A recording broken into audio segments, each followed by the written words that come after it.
ஆண்டவரும் உலக இரட்சகருமாகிய இயேசு கிறிஸ்துவின் விலையேற பெற்ற நாமத்தினால परमेश्वर उद्धार करता है यीशु मसीह के नाम से எல்லாருக்கும் அன்பின் வாழ்த்தை தெரிவித்துக் கொள்கிறேன். आप सभी को प्रेम से अभिवादन நல்லா करते हैं. இருக்கீங்களா? आप सब खुश हैं क्या? கர்த்தருக்குள்ளாக சந்தோஷமா இருக்கீங்களா? परमेश्वर के अंदर आनंदित ஒரு है. புதிய நாளை இன்று காணும்படியாக आज एक नए दिन को देखने के கர்த்தர் लिए நமக்கு கிருபை கொடுத்திருக்கிறார். परमेश्वर ने हमें अनुग्रह புதிய किया है. ஜீவனை ஆண்டவர் தந்திருக்கிறார். नए जीवन को दिया है. வேத வெளிச்சத்தின் தியானத்தின் மூலமாக वचन दीपक के रोज के ध्यान के உங்களை अनुसार சந்திப்பதில் நாங்கள் மிகுந்த சந்தோஷம் அடைகிறோம். आपसे मिलने बड़े आनंदित होते நாம் हैं. இந்த வார்த்தையில செல்லமா? हम आज के वचन की ओर जाएंगे. நீதிமொழிகள் नीति वचन 19ஆம் அதிகாரம் 19वां अध्याय 17ஆவது சொல்லப்பட்டிருக்கிறது. 18 में कहा गया है, ஏழை கிறங்கிறவன் கர்த்தருக்கு கடன் கொடுக்கிறான். जो कंगाल पर अनुग्रह करता है वो यहोवा को उधार देता அவன் है. கொடுத்ததை திரும்ப அவனுக்கு கொடுப்பான். वो अपने इस काम का प्रतिफल फिर से வசனம் அழகாக पाएगा. சொல்லுகிறது. वचन अच्छे से कहता है, யாருக்கு இறங்கணுமா? हम किसके लिए हमें दया ஏழைக்கு करना இறங்க है? வேண்டும். कंगाल के लिए दया करना है. கஷ்டப்பட்டவர்களுக்கு உதவி செய்ய வேண்டும். जो तकलीफ में उन्हें मदद करना है ஏழைகளுக்கு கடன் கொடுக்க வேண்டும் और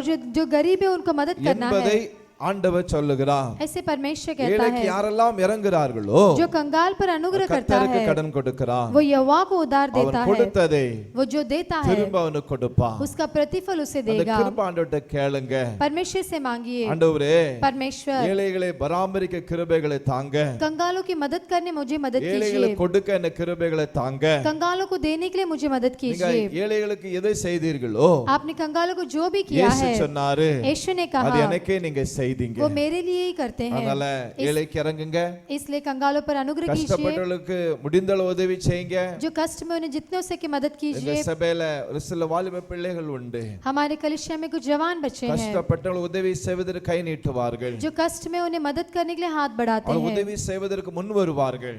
वे मदद करने आगे आते हैं. அப்படிப்பட்ட பிள்ளைகளை ऐसे बच्चों को, கொடுக்கிற உங்களை आप देने वाले கர்த்தர் आपको ஆசீர்வதிப்பார். परमेश्वर आशीष நீங்க करे. கொடுத்ததை आप जो देते हैं திரும்ப கொடுப்பார். फिर से आपको देगा. குறை இல்லாமல் நடத்துவார். कमी के बिना உங்களை चलाएगा. மகிழ பண்ணுவார். आपको आनंदित करेगा. நாம் செபிக்கலாமா? हम प्रार्थना करेंगे. அருமை பிதாவே நன்றி செலுத்துகிறோம். अच्छे पिता आपको धन्यवाद करते हैं. உங்களை தாழ்த்தி அர்ப்பணிக்கிறோம். अपने आप को दिन करके अर्पण தேவனுடைய करते हैं. வார்த்தையின்படியாக इस वचन के अनुसार ஏழைக்கு இறங்குறவன் कंगाल को जो अनुग्रह கர்த்தர் करता है கடன் கொடுக்கிறான். वो यहोवा को उधार देता அவன் है. கொடுத்ததை जो देते हैं திரும்ப அவனுக்கு கொடுப்பான். उसकी प्रतिफल को देता है. வார்த்தையின்படி பிள்ளை ஆசீர்வதியும். उस वचन के अनुसार आशीष வாங்குவதை कीजिए. பார்க்கிலும் आप लेने से கொடுக்கதே बढ़कर பாக்கியம் என்று சொல்லப்பட்டிருக்கிறது. देना ही भाग्य कहा गया है. கொடுக்கிறவர்களாக மாற்றும். देने वाले जिसे बदल அந்த दीजिए. ஆசீர்வாதங்கள் தங்கட்டும். आशीष रहना है. இயேசு மூலம் ஜெபங்களும் நல்ல பிதாவே. यीशु के नाम से मांगते अच्छे पिता. ஆமென். आमेन.